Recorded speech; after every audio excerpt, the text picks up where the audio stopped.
এক মাদ্রাসার খাদেম, তো বাচ্চারা ওটারে ডাকতো গরু। কি ও কিচ্ছু বলতো না। একদিন বৃষ্টি, প্রচন্ড বৃষ্টি, খানা আনতে দেরি হইতেছিল বৃষ্টির কারণে। তো ছেলেরা চিৎকার দিতেছিল, গরুটা কই গেল।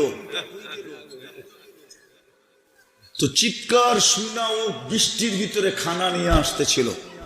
আবার সাদা সিধা মানুষ চেতলে অনেক চেতে, ঠিক না? আইসা খানা নামায় দিয়া মোহতারাম সাহেবরা যা বলতেছে চাকরি করবো না।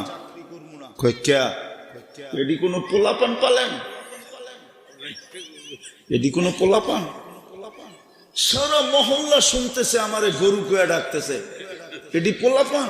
কি পড়ান এডি রে? মোহতারাম সাহেবরে আধা ঘন্টা শুনাইছে। মোহতারাম সাহেব চুপচাপ, চাকরি ছেড়ে গেছে। রাত্রে 2টা 3টা